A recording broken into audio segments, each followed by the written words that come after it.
तस्य भगवतो अरहतो सम्मा सम्बुद्धस्स। पठनं तावत् अस्माकं ये पूजनीया अंजलिकरणीया तेषां सर्वेषां महानुभावानां भगवतो तथागतस्य अरहतो सम्मा सम्बुद्धस्य विश्वभूषणस्य बाबासाहेब आंबेडकरस्य तथोच तुकडोजी महाराजस्य अभिवादन कृत्वा मंचे विसिन्नानं सर्वेषां वियूनम् अपि अभिवादनं कृत्वा अस्मिन् सभागारे उपस्थितानां सर्वेषां वियूजनानाम् अध्यापकानां शिष्यानाम् अन्तेवासिनां च सर्वेषाम् अहम् अभिवादनं करोमि। हितोपठाय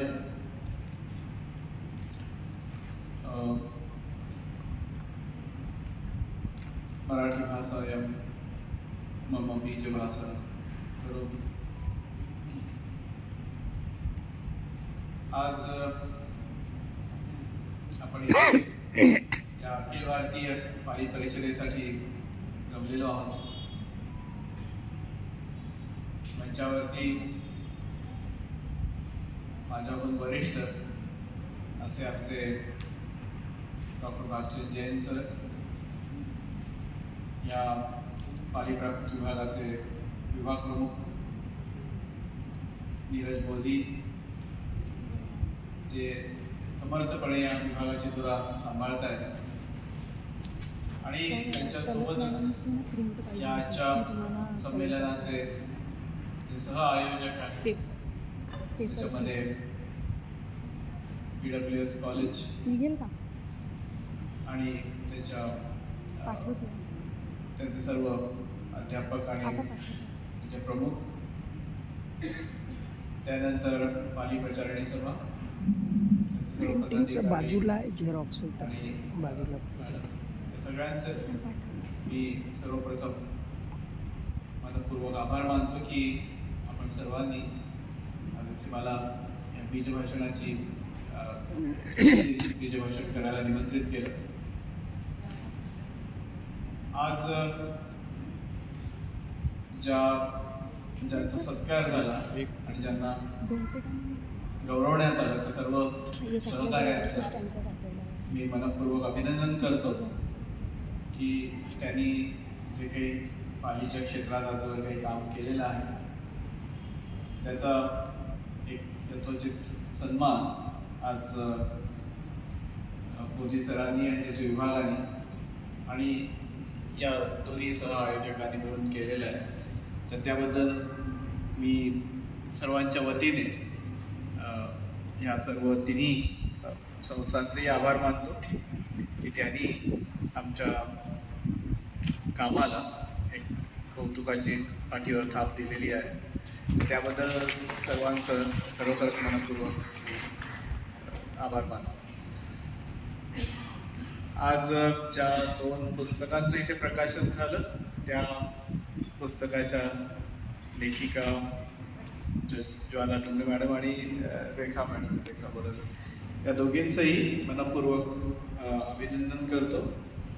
कालच महिला दिन झालेला आहे आणि असं दिसतंय की या विभागात सुद्धा महिलांचं काम मोठ्या जोमात चालू आहे, तर त्याबद्दल त्यांचं विशेष अभिनंदन। आजचा आपला जो संमेलनाचा मुख्य विषय आहे, आपण अभिजात मिळाल्याबद्दल या संबंधाने विचार विनिमय करायला एकत्र आलेलो आहोत। जेव्हा हा जो अभिजात भाषेचा दर्जा देण्याचा जी घोषणा आहे ती जेव्हा दिल्लीला माननीय प्रधानमंत्र्यांनी केली, तो जो कार्यक्रम झाला त्यानंतर माननीय शिक्षण मंत्र्यांची बरोबर एक बैठक झाली होती आणि भारतीय भाषा समितीचा एक सदस्य म्हणून पालीचा प्रतिनिधी म्हणून इथं उपस्थित होतो. आणि त्यावेळी एक गोष्ट अशी लक्षात आली की आपण महाराष्ट्रामध्ये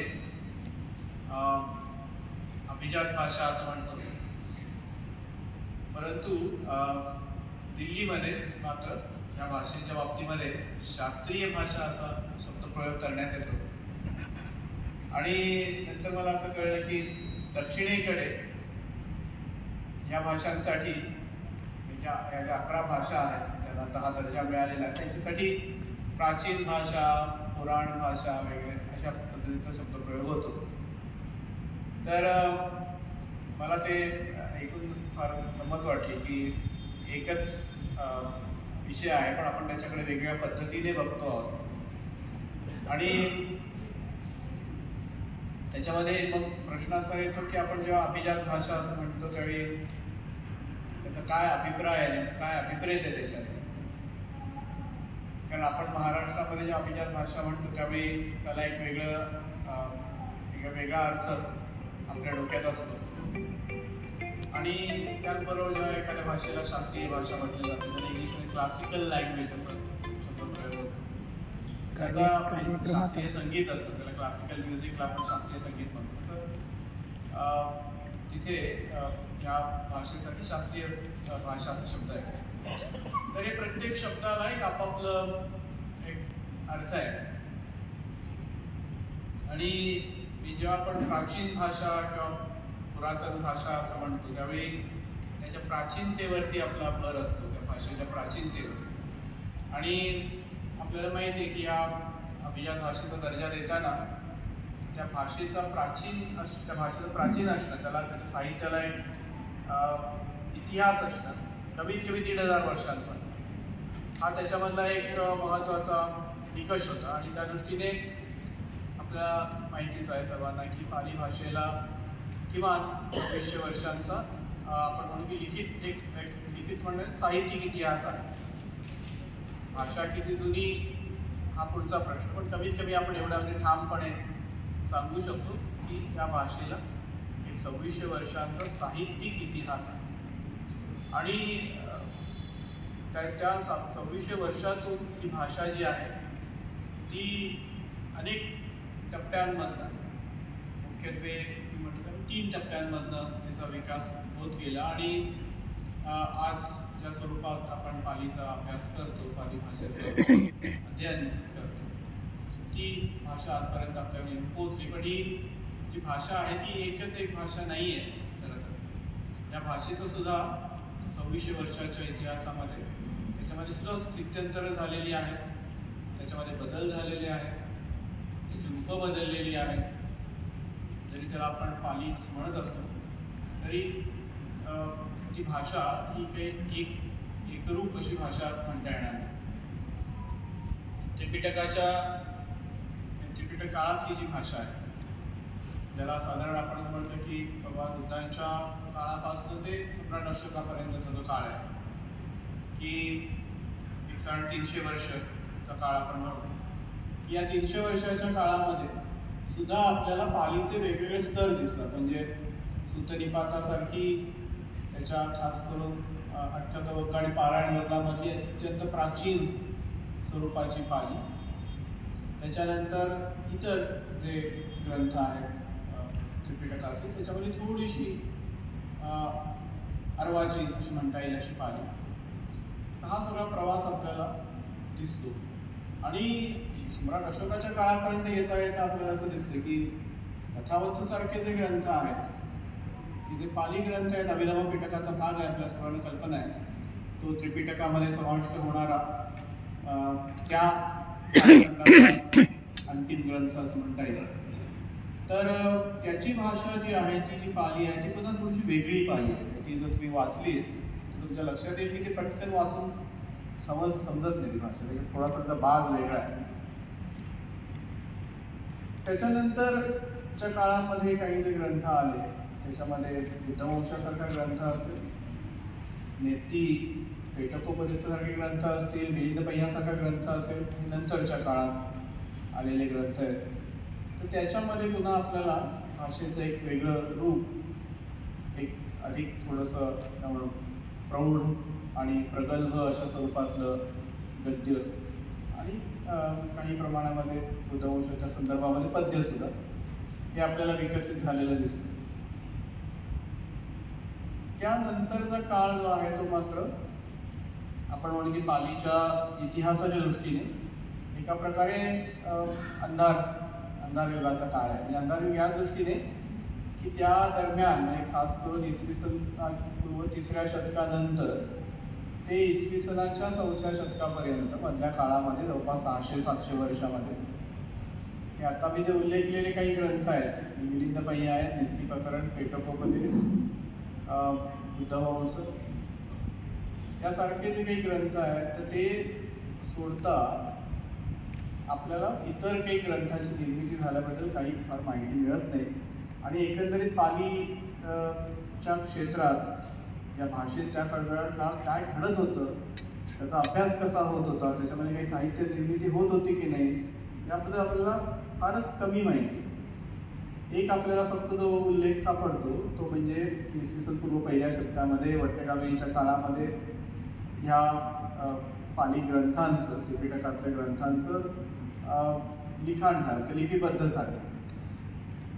पण त्या बाबतीतही आपल्याला फक्त ते लिपिबद्ध झाले एवढं कळतं, पण त्याची लिपी कोणती होती याबद्दल मात्र आपल्याला काही ठोस पुरावा किंवा माहिती ग्रंथांमध्ये मिळत नाही. त्यानंतरचा काळ जो आहे तो मी म्हणतो की पालीच्या विकासाचा दुसरा महत्त्वाचा टप्पा, जिथे पालीचं पुनरुज्जीवन एका प्रकारे झालं. आणि आपल्याला माहिती आहे की दीपवंशाच्या रचनेने त्याची सुरुवात झाली इसवी सनाच्या 4थ्या शतकामध्ये. आणि त्यानंतरच्या काळामध्ये पाली साहित्याने एक मोठी झेप घेतली असं म्हणता येईल. आणि जो सगळा पाली भाषेचा साहित्याचा प्रवाह थोडासा रोडावला होता, अगदी त्याला मंद आला होता, त्याला अचानकच एक नवी ऊर्जा मिळाली आणि त्याचा प्रवाह जो आहे तो वाहता झाला. आणि त्याचं श्रेय जे आहे ते मुख्यत्वे बुद्धघोष आणि त्याच्यानंतर बुद्धदत्त आणि त्यांच्या नंतर आलेले सगळे जे अट्टकथाकार आहेत, धम्मपालासारखे, आनंदांसारखे, तर या सर्वांकडे त्याचं श्रेय जातं की या सर्वांनी पालीला पुनरुज्जीवित केलं. आणि मुख्यत्वे त्याच्या मागे जी एक शक्ती उभी होती ती म्हणजे अनुराधापुरातलं महाविहार. तर त्या महाविहाराने जाणीवपूर्वक प्रयत्न करून बुद्धघोषासारख्या आचार्यांना भारतातनं बोलावून ज्या सिंहली अट्टकथा होत्या त्यांचं पालीमध्ये रूपांतर करून, त्याला ते परिवर्तन असं म्हणतात, तसं ते परिवर्तन करून त्या जुन्या ग्रंथांचं पालीमध्ये त्यांनी पालीला नव्याने पुनरुज्जीवित केलंच, पण त्याला एक नवी ऊर्जा दिली. आणि त्याच काळामध्ये अट्टकथा साहित्याबरोबरच इतर 2 जे मुख्य प्रकार, साहित्य प्रकार जे उदयाला आले पालीमध्ये, आपल्याला सर्वांना कल्पना आहे की एक वंश साहित्य आणि दुसरं म्हणजे व्याकरण ग्रंथ.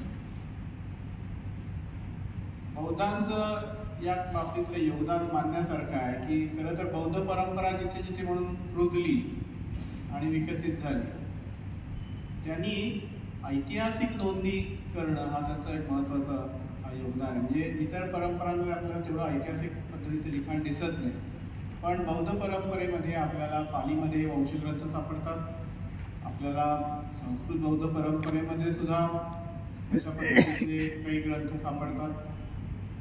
आणि ज्या तिबेटी आणि चिनी परंपरांनी बौद्ध धर्माचा स्वीकार केला तिथे सुद्धा आपल्याला विपुल प्रमाणावरती ऐतिहासिक लेखन करण्याची प्रवृत्ती दिसते. अन्यथा आपल्याला माहिती आहे की इतर भारतीय भाषांचं जे साहित्य आहे त्याच्यामध्ये ऐतिहासिक माहिती सांगणारे ग्रंथ आपल्याला खूप थोडे सापडतात. म्हणजे एकंदरीतच भारतीय हे इतिहास लेखनामध्ये त्यांना फार रस नव्हता असं म्हटलं जातं. परंतु बौद्ध परंपरा त्याला एक मोठा अपवाद आहे. ही सगळी जी परंपरा आहे ती आपल्याला कल्पना आहे की 10व्या शतकापर्यंत त्या पद्धतीने चालू होती. त्याच्यामध्ये काही छोटे प्रयोग झाले. उदाहरणार्थ विनयाच्या बाबतीमध्ये ज्याला आपण मॅन्युअल्स म्हणतो, म्हणजे हस्तपुस्तिका, यासारखे काही ग्रंथ लिहिले गेले. विनय विनिश्चय असेल किंवा त्याच्या आधी बुद्धघोषाने लिहिलेले जे उत्तर विनिश्चय आणि असे काही ग्रंथ आहेत की त्याच्यामध्ये विनयाचे नियम आहेत ते अख्खं विद्यापीठात घेतात, साररूपाने त्यातल्या गोष्टी सांगणं, त्या पद्धतीचं लेखन हे करण्यात आलं. विनयाची सुरुवात झाली. पुढे 10व्या शतकानंतर आपल्याला माहिती आहे की अभिधम्माच्या बाबतीतही अभिधम्माचंही पहिलं मॅन्युअल जे आहे ते खरं तर त्याचं श्रेयही बुद्धदत्तांना जातं. अभिधम्मावतार सारखा ग्रंथ त्यांनी लिहिला. तर हे ह्या हस्तपुस्तिका थोड्याशा लिहिणं, ज्याला आपण संग्रह प्रकारचे ग्रंथ किंवा इंट्रोडक्टरी परिचय करून देणारे ग्रंथ या स्वरूपामध्ये या ग्रंथांचं लिखाण त्या काळात झालं. परंतु असं जरी असलं तरी तोपर्यंत पाली साहित्याचं स्वरूप जे आहे ते त्रिपिटक केंद्रित असं होतं. म्हणजे त्रिपिटक आणि त्रिपिटकावरचं भाष्य, त्याच्यावरच्या टीका, त्याच्या ओघानेच विनयाच्या परंपरेच्या ओघाने आलेले वंशग्रंथ, तर अशा प्रकारे त्याचं एक स्वरूप होतं. पण 10व्या शतकानंतर मात्र एका प्रकारे थेरवादी परंपरेने अजून एक वळण घेतलं आणि आतापर्यंत जे केवळ थेरवादी परंपरेमध्येच एक गुंतलेली ही जी काही भाषिक परंपरा होती ती थोडी व्यापक बनली. आणि 10व्या शतकानंतर आपल्याला असं दिसतं की जे पहिल्या पराक्रम बाहूच्या काळामध्ये सिंहली बौद्ध संघामध्ये ज्या काही सुधारणा झाल्या आणि त्या संघाचं जे एकीकरण झालं, म्हणजे तिथे असलेल्या महाविहारची परंपरा, अभयगिरी विहाराची परंपरा, चेतवनी विहाराची परंपरा या एकत्र आणून एक नवी अरण्यवासी भिक्षूंची परंपरा तिथे स्थापित झाली. आणि त्यांनी एक नवीन संगीती तिथे घेतली. त्याचं एक महाकස්සपांच्या अध्यक्षतेखाली. आणि ती घेतल्यानंतर पराक्रम बाहूच्या एक अस्मितेची एक प्रकारे ती लढाई जी पराक्रम बाहूने जिंकली होती. कारण त्याच्या आधी आपल्याला माहिती की आपला श्रीलंकेचा इतिहास सांगतो की चोलांचा अंमल हा श्रीलंकेवरती होता आणि ती चोलांची सत्ता उठून त्यांना श्रीलंकेबाहेर काढून पराक्रम बाहूने आपलं एक सार्वभौम असं शासन तिथे सुरू केलं. आणि ते करता करताच त्याने सिंहली अस्मिता ही रुजवण्यासाठी त्या दृष्टीने पाली साहित्याकडे एका नव्या दृष्टीने पाहिलं. आणि एक जे म्हटलं असं की एक नवीन प्रकारचं साहित्य ज्याच्यामध्ये शास्त्रग्रंथांचं लेखन आलं. आणि हे शास्त्रग्रंथ काही कुठल्या विशिष्ट धर्माशी संबंधित असे नव्हते. त्याच्यामध्ये मग काव्यशास्त्र असेल, छंदशास्त्र असेल, व्याकरणशास्त्र असेल, कोशशास्त्र असेल, आयुर्वेद सारखे ग्रंथ असतील आणि त्याच्याबरोबरच नीती साहित्य, त्याच्यानंतर ब्रह्मांडीय साहित्य ज्याला म्हणता येईल, कॉस्मॉलॉजिकल लिटरेचर, अशा पद्धतीचे वेगवेगळ्या विषयांवरचे ग्रंथ हे या काळामध्ये निर्माण झाले. त्यांना विशेष प्रोत्साहन देण्यात आलं. आणि जे भिक्षू आहेत तर त्या भिक्षूंनी केवळ ज्ञानधारणा आणि केवळ त्रिपिटकाचं ज्ञान एवढेच त्यांच्या बुद्धिमत्तेचे किंवा त्यांच्या श्रेष्ठतेचे निकष न राहता त्यांना इतर विषयांचं ज्ञान किती आहे, त्यांना इतर शास्त्रांचं ज्ञान किती आहे, शास्त्रांमध्ये ते किती पारंगत आहे आणि विविध परंपरांचं ज्ञान त्यांनी कसं आत्मसात केलेलं आहे, याला त्या काळामध्ये प्राधान्य आलेलं दिसतं. आणि त्यामुळे जर तुम्ही त्या काळच्या ग्रंथांचे जर त्याचे जे पुष्पिका आहेत, कॉलोफोन्स म्हणतात, ते जर बघितले निगमन त्यांचे, तर तुम्हाला असं दिसून येईल की या काळात लिहिलेले जे ग्रंथ आहेत त्याच्या लेखकांची जी प्रशंसा त्या ग्रंथाच्या शेवटी केलेली आपल्याला सापडते, तर त्याच्यामध्ये तुम्हाला या सर्व ग्रंथलेखकांचं बहुश्रुत असणं.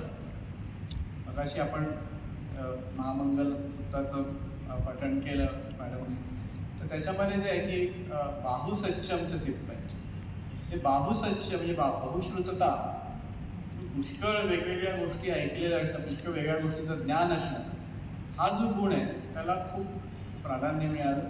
आणि एक उत्तम भिक्षू, ज्याला पुढे पराक्रमबाहूच्या काळानंतर महासामी अशा पदवीने गौरवण्यात आलं. ते सगळे महासामी तुम्ही बघितले,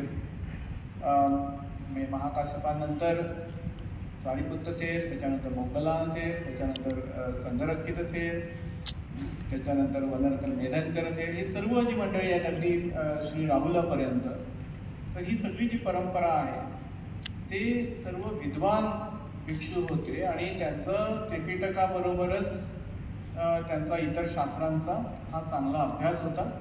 आणि त्याच्यामध्ये केवळ पाली नाही तर इतर भाषा, त्याच्यामध्ये संस्कृत असेल, प्राकृत असेल, आपल्याला माहिती आहे की वाचिस्त्र जे थेर होते त्यांना तर 6 भाषांमध्ये ते प्रवीण आहेत असं त्यांचा गौरवाने उल्लेख केला जातो या पाली ग्रंथांमध्ये. तर अनेक भाषांचं ज्ञान असणं, अनेक शास्त्रांचा अभ्यास असणं, याला एक खूप महत्त्व प्राप्त झालं. आणि या काळामध्ये आपल्याला असं दिसतं की मग जे श्रीलंकेमध्ये सुरू झालं, जे सिंहली परंपरा जी उदयाला आली, त्या सिंहली परंपरेचा प्रसार पुढे ब्रह्मदेशामध्ये आणि थायलंडमध्ये झाला. आणि त्यातून ही जी काही एक पाली अध्ययनाची परंपरा आहे ती तिथेही पसरली. भाषेच्या दृष्टीने जर विचार केला तर तुम्हाला असं दिसेल की त्रिपिटकातल्या भाषेचा मगाशी मी उल्लेख केला की ती भाषा ही कशी प्राचीन आहे आणि एका प्रकारे ती वैदिक भाषेच्या जवळ जाणारी आहे, खास करून जी सुत्तनिपाताची भाषा आहे.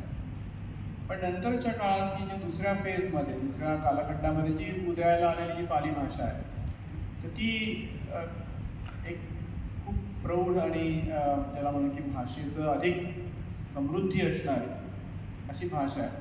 त्याच्या पुन्हा एकदा आपल्याला बऱ्यापैकी प्रभाव हा कदाचित तत्कालीन थोड्याशा दाक्षिणात्य भाषांचा आणि संस्कृतचा असल्याचं दिसतं.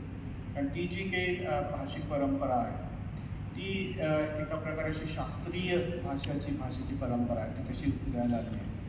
आणि 10व्या शतकानंतर जी पाली आपल्याला दिसते, अगदी आत्ताच्या काळापर्यंत जे काही पाली भाषेमध्ये लिखाण झालं, कारण की ती जी काही परंपरा सुरू झाली मधल्या काळामध्ये आपल्याला माहिती की श्रीलंकेमध्ये 15व्या शतकानंतर तिथे जे काही साम्राज्यवादी वेगवेगळ्या सत्तांची जी राज्य आली त्याच्यामध्ये त्याला खीळ बसली. भारतामध्ये तर आपल्याला कल्पना आहेच की साधारण 12व्या शतकानंतर पाली भाषेचा जो काही सगळा विकास आहे तो बौद्ध धर्माच्या ऱ्हासानंतर जवळपास थांबला. आणि एकीकडे श्रीलंकेमध्ये सुद्धा 15व्या शतकानंतर मधला एक जो काळ होता त्याच्यामध्ये पाली साहित्याच्या निर्मितीला खीळ बसली. पण ब्रह्मदेशामध्ये मात्र बऱ्यापैकी सातत्याने हे काम चालू राहिलं. आणि याच्यामध्ये मुख्यत्वे करून तुम्हाला असं दिसतं की भर जो आहे तो नंतरच्या काळामध्ये तो अभिधर्मावरचे ग्रंथ, व्याकरणावरचे ग्रंथ आणि ही वेगवेगळी ज्याला आपण मॅन्युअल्स म्हणू, खास करून अभिधर्माची मॅन्युअल्स, या अशा पद्धतीची जी ग्रंथ निर्मिती होत राहिली. आणि त्याचा जो सगळा जो पुन्हा फोकस आहे, त्याचा जो केंद्रबिंदू आहे तो शास्त्रीय लेखनावरती राहिलेला आहे. त्याच्यामध्ये काव्य लेखन जे आहे ते काही प्रमाणामध्ये सुरुवातीला करण्यात आलं. म्हणजे आपल्याला जिनचरितासारखे उत्तम ग्रंथ आहेत, जिनालंकारासारखे ग्रंथ आहेत किंवा पंचमधू, तेलकटा गाथा यासारखे काव्यग्रंथ आले. पण त्याच्यानंतरच्या काळामध्ये आपल्याला त्या क्षेत्रामध्ये फारसं कॉन्ट्रीब्युशन याच्यामध्ये आलेलं दिसत नाही.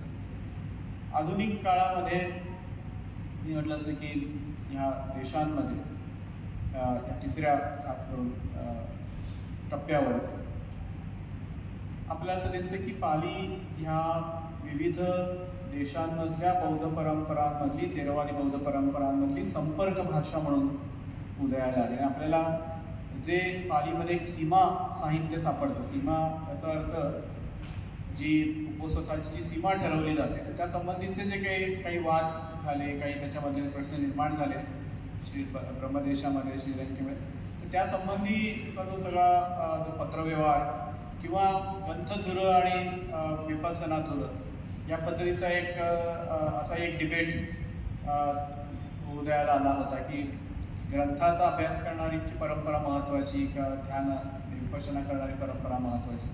तर त्या दृष्टीने झालेले सगळे जे काही प्रश्न आहेत त्याचा सगळा जो संवाद आहे तो आपल्याला असं दिसतं की तो पाली भाषेमधनं या विविध देशांमधल्या बौद्ध परंपरांनी केलेला. तर त्या दृष्टीने एक संपर्क भाषा म्हणून पाली आपल्याला उदयाला आलेली दिसते या काळामध्ये.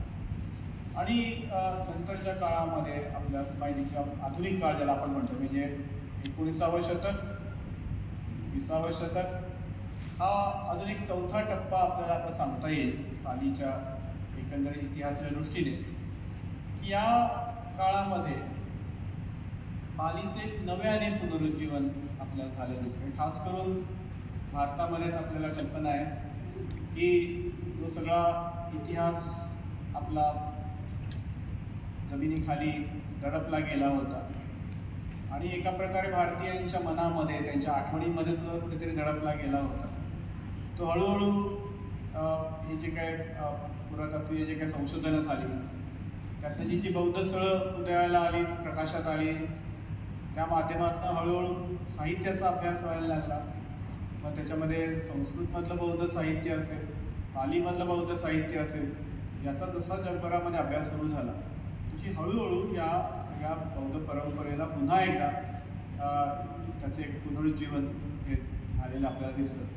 आणि मग या काळामध्ये भारतामध्ये आपण बघतो की जे जुने विद्वान आहेत त्याच्यामध्ये राजेंद्रलाल मित्रांचा एक उल्लेख करायला पाहिजे. त्यांच्या आत्ताच मागच्या 200 वर्ष झाली. त्याच्यानंतर त्याची द्विशतकी आपण म्हणतो त्यांचं जन्मशताब्दी झाली तर ते असतील. त्याच्यानंतर पालीच्या बाबतीत बोलायचं तर सतीशचंद्र विद्याभूषण आहेत. महाराष्ट्राच्या बाबतीत बोलायचं झालं तर धर्मानंद कोसंबी आहेत. तर या मंडळींनी पुन्हा एकदा पालीच्या अध्ययनाला जी सुरुवात केली आणि त्याच्यानंतर जे आपल्याला आपण म्हणतो की पाली अध्ययनाचे स्तंभ म्हणून ज्यांना आपण ओळखतो, राहुल सांकृत्यायन, जगदीश काश्यप, पर्यंत आनंद कौशल्यायन, चिदंबराची ज्यांच्या आता एका पुस्तकाचा अनुवाद आपण प्रकाशित केला. तर या मंडळींनी पालीच्या अध्ययनाला एक वेगळं आपण गती दिली आणि भारतामध्ये बौद्ध धर्माच्या पुनर्स्थापनेसाठी पालीचा आपण म्हणतो की अभ्यासाला एक नवीन गती आपल्याला या काळात मिळालेली असते आणि ते काम आजवर चालू आहे. श्रीलंकेमध्ये जर आपल्याला माहिती आहे की श्रीलंकेमध्ये सुद्धा 19व्या शतकाच्या अखेरीला जो एका प्रकारे बौद्ध पुनरुत्थानाची जी एक चळवळ तिथे सुरू झाली आणि पाश्चात्यांनी तिथे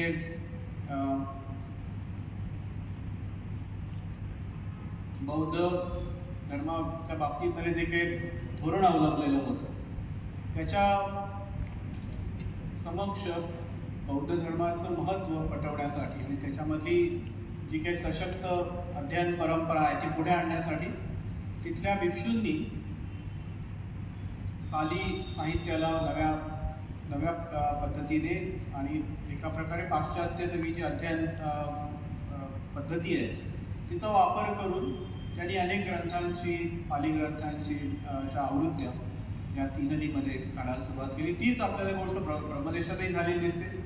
ब्रह्मदेशामध्ये सुद्धा हंसवती प्रेस सारख्या किंवा इतर ज्या काही भिक्षू होते त्याचा मोठा लिडिंग रोल हा भिक्षूंचाच होता की त्यांनी अनेक ग्रंथ जे हस्तलिखिताच्या स्वरूपामध्ये होते किंवा जे थोडेसे मुक्तप्राय होते ते छापायला सुरुवात केली. म्हणजे छपाईचं तंत्र आलं आणि एका दृष्टीने पाली अध्ययनालाही त्याच्याने एक वेगळी चालना मिळाली. कारण आपल्याला माहिती आहे की श्रीलंकेमध्ये ही जी 2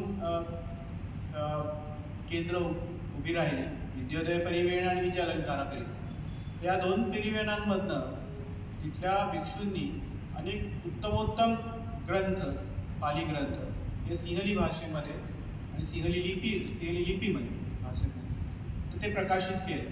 आणि त्याची संपूर्ण जे अट्टकथा सायमन हेवा वितरण सिरीज असेल की त्याच्यामध्ये सगळ्या अट्टकथा आल्या.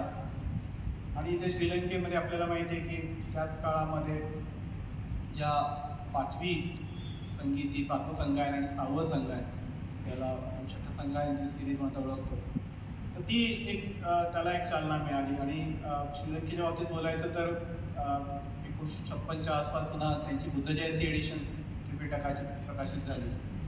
इथे भारतामध्ये आपल्याला माहिती आहे की या जगदीश कश्यपांच्या नेतृत्वाखाली पहिलं पाली देवनागरी त्रिपिटक हे छापलं गेलं. तर अशा पद्धतीने एक पुनरुज्जीवनाचा काळ आपल्याला दिसतो.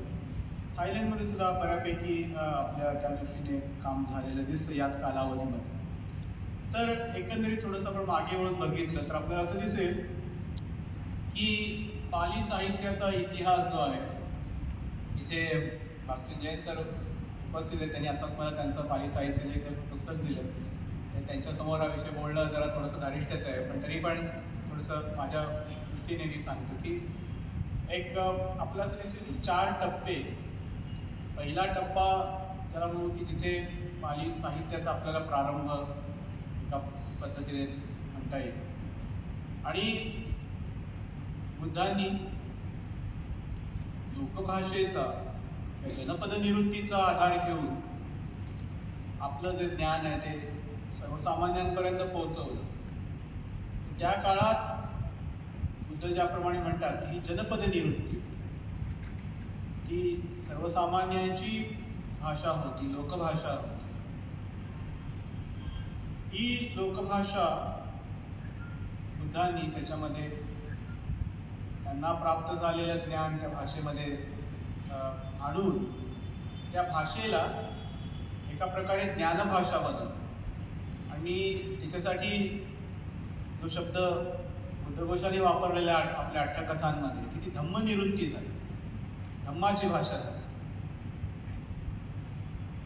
आणि आपल्याला असं दिसेल की हा जो दुसरा कालखंड आहे, म्हणजे दुसऱ्या कालखंडापासून आपल्याला असं दिसेल की एका प्रकारे पालीचं जेव्हा जेव्हा पुनरुत्थान झालं ते पुनरुत्थान हे अस्मितेच्या पुनरुत्थानाशी कुठेतरी त्याचा संबंध असं मला वाटतं.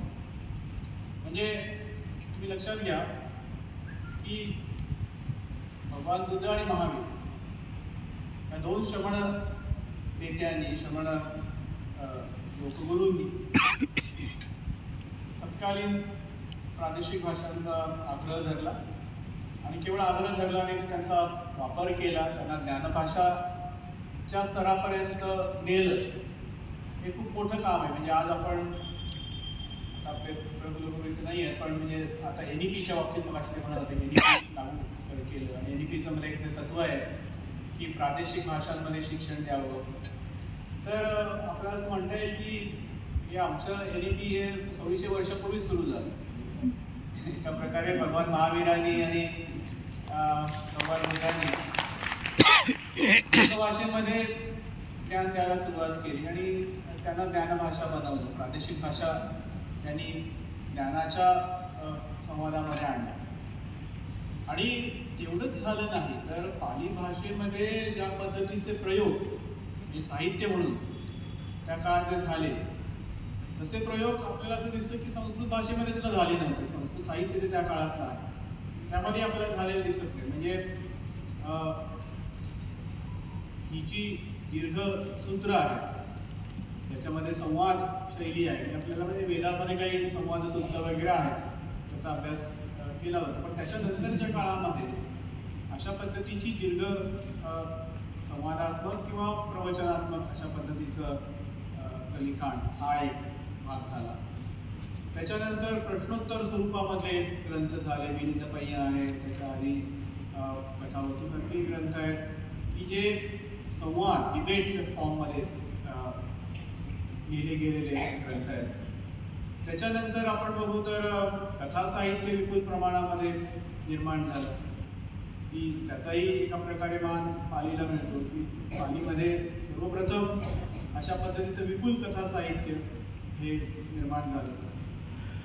त्याच्यामध्ये मग जातकं असतील, विमानवस्तू बेतवस्तू सारख्या कथा असतील, अपदान असेल आणि ही चरित्र वाङ्मय ज्याला आपण म्हणतो त्याची सुद्धा मुहूर्तमेढ एका प्रकारे पाली साहित्यातच आपल्याला रोवलेली दिसते की त्याच्यामध्ये बुद्धांचं स्वतःचं चरित्र अगदी दीघनिकायातल्या महापदान सूत्रापासून ते बुद्ध वंशापर्यंत आणि मधल्या काळच्या मध्ये बुद्धांबरोबरच त्यांच्या शिष्यांची चरित्र थेरगाथा बुद्धांची स्वतः त्यांच्या पुनर्जन्माच्या माध्यमातून सांगितलेली त्यांची पूर्वजन्मीची चरित्र चर्यापीठाला असायला तर आणि भिक्षुणींची अपदानं असतील त्यांच्या पूर्वजन्माबद्दलची चरित्र सांगणारी एका प्रकारे असं हे चरित्र साहित्य जे आहे त्याचा आपल्याला इथे त्याची सुरुवात आपल्याला दिसते. तर अशा प्रकारे आणि संकलन म्हणजे संकलनाचा प्रकार जो आता खूप पॉप्युलर आहे ते अनेक चांगल्या सुभाषितांचे संग्रह वगैरे हे आपल्याला पुढे संस्कृत साहित्यामध्ये दिसतात. पण तुम्ही जर विचार केला तर बुद्ध वचनांमधली चांगली वचनं वेचून त्यांचे संग्रह करण्याची जी परंपरा आहे ती पुन्हा या पाली साहित्यामध्ये त्याची सुरुवात आपल्याला दिसते. म्हणजे पालीमध्येही आहे, बौद्ध संस्कृत साहित्यातही आहे. नमोपदासारखा ग्रंथ असेल किंवा इथे उदान वर्गासारखा ग्रंथ असेल ते काय आहे नमोपदा खरं तर म्हणाले संकलन आहे. अनेक वेगवेगळ्या सूत्रांमध्ये सांगितलेली जी चांगली वचनं आहेत ती एकत्रित करून तयार झालेला तो ग्रंथ. तर अशा प्रकारे हे वेगवेगळे साहित्य प्रकार या माध्यमातून पुढे आले या काळामध्ये. आणि पुढची जी फेज आहे ती मला याचा उल्लेख केला की दुसरी जी फेज मला म्हणलं की अस्मितेशी कसं संबंधित आहे की महाविहार परंपरेने जी आपली परंपरा महाविहाराची परंपरा जी त्याला मूळ थेरवादी परंपरा म्हणतात तर ती परंपरा पुन्हा पुनरुज्जीवित करण्यासाठी त्यांनी पालीचा आधार घेतला. पालीला एका प्रकारे त्यांनी त्या पुनरुज्जीवनाचं साधन बनवलं आणि त्या पुनरुज्जीवनाच्या चळवळीचं नेतृत्व त्या पाली साहित्याने केलं आणि त्यातनं एक नवीन जे मोठ्या प्रमाणावरचं भाष्य साहित्य आहे ज्याला आपण अट्टकथा साहित्य म्हणतो ते अट्टकथा साहित्य हे निर्माण झालं. तर ती जी फेज आहे तो सगळा कालखंड आहे. तुम्ही पुन्हा म्हणलं की एका प्रकारे थेरवादी अस्मितेच्या उदयाचा कालखंड आणि त्या थेरवादी अस्मितेच्या उदयाशी पालीच्या पुनरुज्जीवनाचा अगदी जवळचा संबंध आहे. तिसऱ्या कालखंडामध्ये मी त्याचा उल्लेख केला की पराक्रम बाहूने आपली सिंहली अस्मिता थेरवादी परंपरेची जी अस्मिता आहे तिला उजाळा देण्यासाठी खास प्रयत्न केले आणि त्यांनी महाकाश्यप त्यांचे शिष्य म्हणजे सारिपुत्त आणि मोगलानथे या सगळ्यांच्या मदतीने नवीन टीका त्यांनी लिहिल्या. त्रिपिटकावरच्या नवीन टीका लिहिल्या आणि इतरही म्हणजे ग्रंथांवरच्या नवीन टीका त्या काळात लिहिल्या गेल्या आणि मी म्हटलं तसं शास्त्र ग्रंथांचा उदय झाला. तर ही एक वेगळी परंपरा आली आणि ती वेगळी परंपरा पुन्हा या सिंहली अस्मितेशी जोडलेली आहे. आणि ही जी सिंहली अरण्यवासी भिक्षूंची जी काही परंपरा आहे दुर्बरगिरीतनं निघालेली त्या परंपरेची अस्मिता जोपासण्याचं काम महाराज बागेच्या समोरचं विद्यापीठाचं ते हे आहे ना ते कानोकेशन हॉल नवीन साहित्य तिथे विद्यापीठाचं कानोकेशन हॉल महाराज बागेच्या समोरचं मर्यादित राहिलं नाही. तर ती अस्मितेची लाट जी आहे ती सर्वदूर पसरली आणि मग ब्रह्मदेश कानोकेशन हॉलमध्ये साहित्य निर्माण झालं.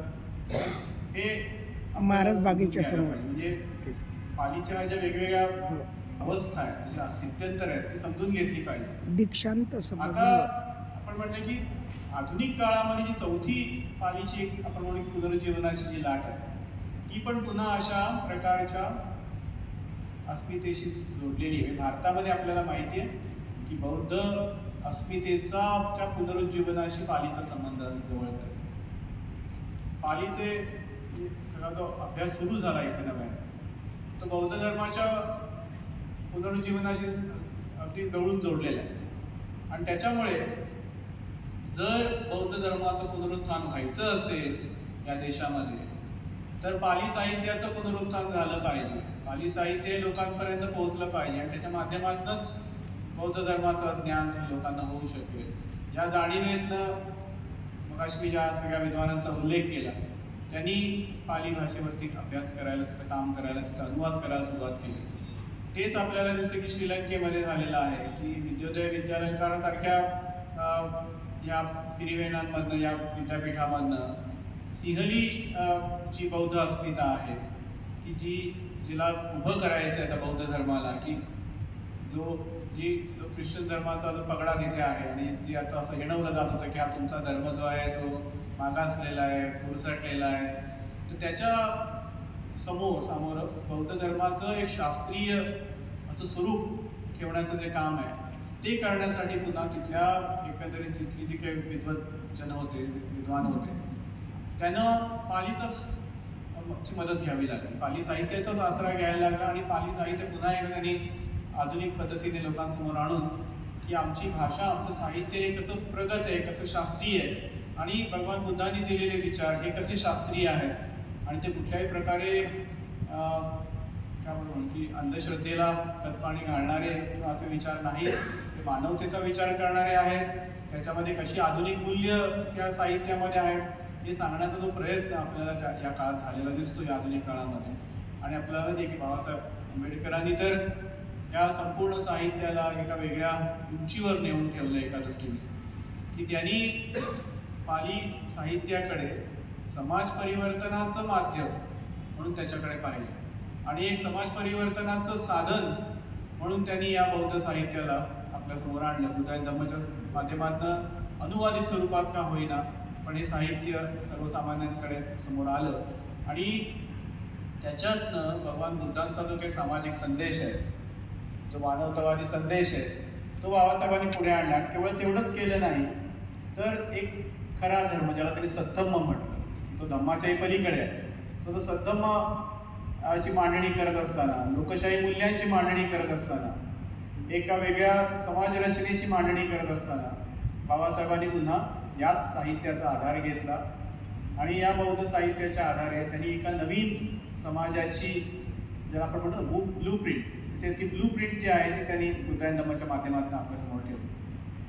तर अशा पद्धतीने आपण असं दिसतं की इतिहासामध्ये एकतर सामाजिक परिवर्तन आणि त्या काळातली जी बौद्ध अस्मिता आहे त्या अस्मितेचं एक साधन म्हणून पालीने खूप मोठी भूमिका बजावलेली आहे.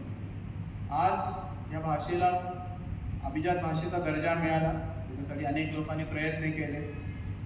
इथे PWS कॉलेजचा या परिषदेशी संबंध आहे. बालचंद्र खांडेकर सरांनी खूप मोलाचं काम केलं, त्यांचं स्वप्न होतं, आज ते आपल्यात नाही आहेत पण त्यांचं हे स्वप्न आज पूर्ण झालं, अभिजात भाषेचा दर्जा मिळाला. आणि याच्यामध्ये एक थोडंसं मला इथे सांगायला की मी म्हटलं मगाशी सांगत होतो की वेगळ्या पद्धतीने या भाषेबद्दल जे बोललं जातं की प्राचीन भाषा, पुराण भाषा किंवा शास्त्रीय भाषा, तर पाली शास्त्रीयही आहे कारण त्याच्यामध्ये शास्त्रीय पद्धतीने तिचं लिखाण झालेलं आहे, तिची शास्त्रीय पद्धतीने त्याचं एक भाषाशास्त्रीय दृष्टीने त्याची मांडणी केलेली आहे, त्याची प्रगल्भ व्याकरणं आहेत आणि त्या दृष्टीने एक शास्त्रीय भाषा, क्लासिकल लँग्वेज की ज्याला काहीतरी एक शास्त्रीय आधार आहे अशा पद्धतीची भाषा म्हणूनही पालीला ते नाव सार्थ आहे. आणि तिसरं जे आहे त्याचं ज्याबद्दल एक हे आहे जे आपण वापरतो अभिजात भाषा. आता अभिजात भाषा या शब्दाला थोडंसं दोन अर्थ आहेत हे तुम्हाला मला सांगितले पाहिजे. एकतर अभिजात भाषा म्हटल्यानंतर त्याच्यामध्ये एक थोडासा जो एक अंडरटोन आहे तो म्हणजे की काहीतरी जरा श्रेष्ठ भाषा, इतर भाषांपेक्षा थोडीशी श्रेष्ठ अशा पद्धतीची भाषा आहे, अशा दृष्टीने अभिजात शब्द वापरला जातो. त्या दृष्टीने त्या शब्दामध्ये थोडंसं त्याला आपण म्हणतो की हायरार्कीची कल्पना म्हणजे श्रेष्ठतेच्या गौण आणि श्रेष्ठ या स्वरूपाच्या की ह्या काही भाषा अभिजात आहेत मग बाकीच्या भाषा अभिजात नाही आहेत, मग त्या भाषा जरा कमी दर्जाच्या आहेत की काय अशा स्वरूपामध्ये. आणि त्यामुळे या अभिजात भाषेच्या भोवती जे काही मोठ्या प्रमाणावर एक राजकारणही त्याच्यामध्ये त्याची संबंधित आहे की आमच्या भाषेला हा दर्जा मिळाला पाहिजे कारण की आमची भाषा श्रेष्ठ आहे. ते कुठेतरी श्रेष्ठतेच्या भावनेतनं अभिजात शब्द वापरला जात ते मला वाटतं थोडंसं माझ्या दृष्टीने की धोकादायक आहे. आणि एकंदरीत बौद्ध म्हणजे भगवान बुद्धांचं जे काही भाषाविषयक जे विचार आहे तर त्याला थोडंसं विरोधी जाणार आहे. कारण की भगवान बुद्धांनी आपल्या उपदेशांमध्ये आपल्याला माहिती आहे की सांगितलेलं आहे की जर तुम्हाला समाजामध्ये संघर्ष टाळायचा असेल तर तुम्हाला सर्व जनपद निवृत्तींना तेवढाच मान दिला पाहिजे. कुठल्याही एका भाषेला तुम्हाला श्रेष्ठतेचा दर्जा, पवित्रतेचा दर्जा जो त्या काळी होता, आपल्याला माहिती आहे की संस्कृतीच्या बाबतीमध्ये तशा पद्धतीची मांडणी ही केली गेली होती.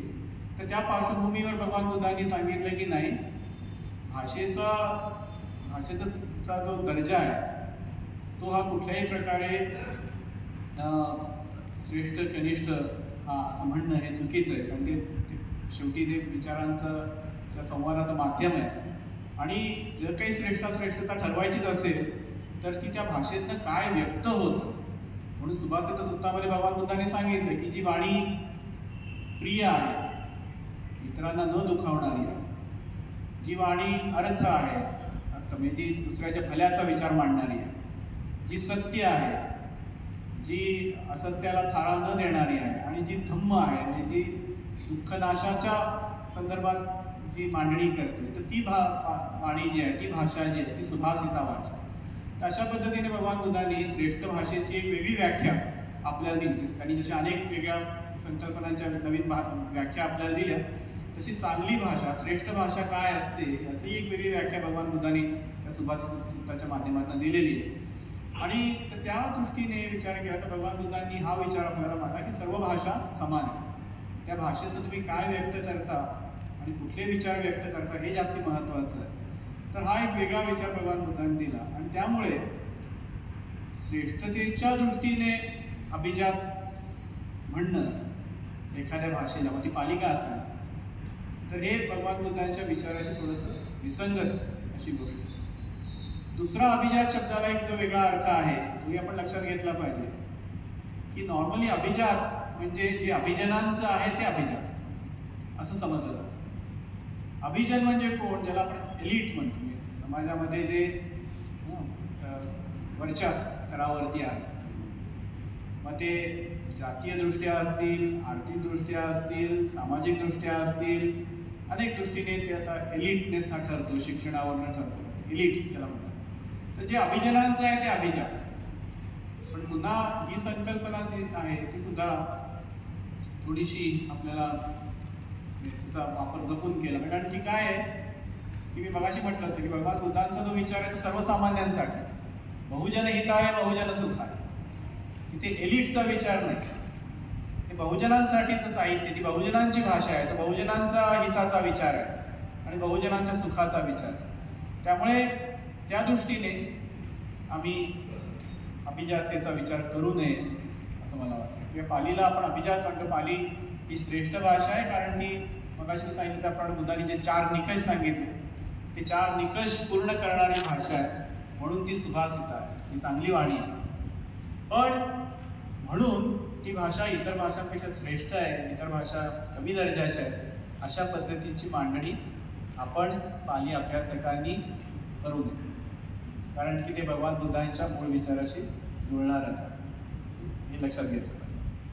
हे थोडंसं झालं म्हणजे पालीचा इतिहास बघितला तर मगाशी मी या दुसऱ्या कालखंडाचा उल्लेख केला, बुद्धघोषांच्या कालखंडाचा.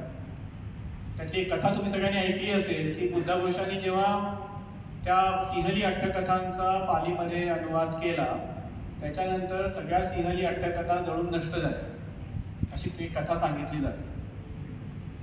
आता एका दृष्टीने विचार करा, मगाशी मी म्हटलं की सम्राट अशोकाच्या काळानंतर जो 600-700 वर्षांचा काळ आहे त्यामध्ये फारसं पाली साहित्याबद्दल आपल्याला काही माहिती मिळत नाही, काही नवीन ग्रंथ रचना झाल्याचंही फार आपल्याला ऐकूयात येत नाही. कदाचित त्याचं कारण असं असेल की त्या काळानंतर जो काही बुद्धवचनांचा अभ्यास होता ते कदाचित लोक त्या चुल्लवगामध्ये म्हटल्याप्रमाणे आपापल्या भाषेत बुद्धवचनं शिकत असले पाहिजे. आणि तसं झाल्यामुळे कदाचित असं शक्य आहे की पालीमध्ये तेवढ्या मोठ्या प्रमाणामध्ये ग्रंथ निर्मिती झाली नाही. बुद्धघोषांच्या कथेवरून आपल्याला असं दिसतं की बुद्धघोषांच्या आधीच सिंहलीमध्ये अट्टकथा होत्या, म्हणजे ती श्रीलंकेची जी काही लोकभाषा होती त्याच्यावर अट्टकथा होत्या. कदाचित आपल्याला माहिती नाही पण इथे भारतामध्ये सुद्धा इथल्या प्रादेशिक बोलींमधल्या प्रादेशिक भाषांमध्ये कदाचित अट्टकथांसारखं काही साहित्य असू शकेल. आपल्याला त्याच्याबद्दल काही कल्पना नाही. सिंहली अट्टकथांचे उल्लेख आपल्याला सापडतात बुद्धघोषांच्या साहित्यामध्ये, म्हणून आपल्याला कळतं की ते काहीतरी होतं. तर ते आपल्याला दिसतं. तर ते एका प्रकारे बुद्धघोषांच्या काळानंतर पालीचा उदय झाला, पण सिंहलीमध्ये लिखाण कमी झालं. पुन्हा 10व्या शतकानंतर मात्र मी म्हटलं असं की जी तिसरी फेज आली त्याच्यामध्ये मात्र जे आचार्य झाले, बौद्ध आचार्य, सारिपुत्त असतील, या लोकांनी जसं पालीमध्ये लिखाण केलं तसं त्यांनी सिंहलीमध्ये पण लिखाण केलं. म्हणजे त्यांनी एकीकडे सारिपुत्तांनी अभिधम्मंत संघावरती सिंहलीमध्ये टीका लिहिली, ज्याचं पुढे सुमंगलाचार्यांनी आपल्याला विभावनी टीका माहिती आहे अभिधम्म संघावरची, ती त्या सारिपुत्तांच्या सिंहली टीकेवर आधारित आहे. तर एकीकडे यांनी पुन्हा एकदा 10व्या शतकानंतर पाली बरोबर सिंहलीमध्ये सुद्धा लिखाण करायला सुरुवात केली आणि लोकभाषेला एका प्रकारे प्राधान्य दिले. तर हे मी सांगतो कशासाठी की आज आपण अभिजात भाषेचा त्या दृष्टीने पालीचा विचार करतोय. आपल्या दृष्टीने खूप आनंदाची गोष्ट आहे, आपण हे सेलिब्रेट केलं पाहिजे आणि करायलाच पाहिजे, कारण आपल्याकडे एक मोठी आनंदाची गोष्ट आहे की पाली भाषेला दर्जा मिळाला. पण मी म्हटलं असंच की पाली सुरुवातीपासूनच तशा दृष्टीने सुभाषिता भाषा होती, ती शास्त्रीय भाषा होती, ती पुरातन तर होतीच होती, पण पालीने कधीही तशा पद्धतीने पालीच्या बाबतीमध्ये ह्या श्रेष्ठतेचा जो काही हे आहे, मी म्हणेन की ते तो रोग त्याला लागू नये, कारण ती पालीचा तो स्वभाव नाही आणि पाली त्या श्रेष्ठतेच्या विचारातनं पुढे आलेली भाषा नाही. तिचं एक वेगळं एक संदेश आहे, तिची एक वेगळी सैद्धांतिक भूमिका आहे आणि ती भूमिका जी आहे ती भगवान बुद्धाने सांगितल्याप्रमाणे बहुजन हिताय बहुजन सुखाय अशी ती भाषा आहे. आणि त्या दृष्टीनेच आपण पालीला पुढे नेलं पाहिजे. आणि आत्ताच्या काळामध्ये जे आहे की पालीचं आपल्याला पुढे नेत असताना पालीचं हे स्वरूप आपण लोकांपुढे आणलं पाहिजे की ही भाषा जी आहे तिला कुठल्याही दुसऱ्या एका धर्माचं लेबल लावू नका, त्याच्या दृष्टीने मर्यादित करू नका. तर ती बहुजन हिताय बहुजन सुखाय भाषा आहे. आपला प्रयत्न हा असला पाहिजे की पाली जशी एका काळी ज्ञानभाषा झाली, ती लोकांच्या हिताची बहुजनांच्या हिताची भाषा झाली, तशी आजही ती व्हावी. आणि त्या दृष्टीने सर्व सीमा ओलांडून सर्व जे काही त्यामुळे आपण ती जातीची, धर्माची, प्रांताची बंधनं आहेत ती दूर सारून एक व्यापक स्वरूपामध्ये पालीला पुढे आणणं ही आपली आज सर्वांची मोठी जबाबदारी आहे. आणि मला वाटतं या परिषदेच्या निमित्ताने आपण त्या दृष्टीने नक्की विचार कराल आणि हा विचार पुढे न्या. तर एवढंच मला तुम्हाला सांगायचं आहे की थोडा जास्ती वेळ घेतला, पण मला या काही गोष्टी तुमच्यासमोर मांडायच्या होत्या. पुन्हा एकदा नीरज बोधी सरांचं खूप मनापासून त्यांचे आभार मानतो की त्यांनी मला आपल्याशी संवाद करण्याची संधी उपलब्ध करून दिली. त्याबद्दल पुन्हा एकदा सर्व तिन्ही आयोजकांचं मनापासून आभार मानतो. तुम्ही शांतचित्ताने ऐकून घेतलं त्याबद्दल तुमचे सर्वांचे मनपूर्वक आभार मानतो आणि इथे थांबतो. जय हिंद, जय हिंद.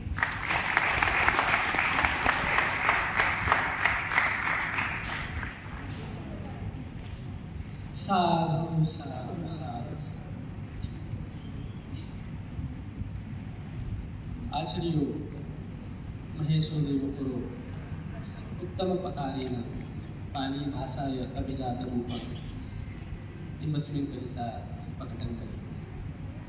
अहं तेषां तुति ददामि, तुति साधु ददामि, साधु साधु साधु.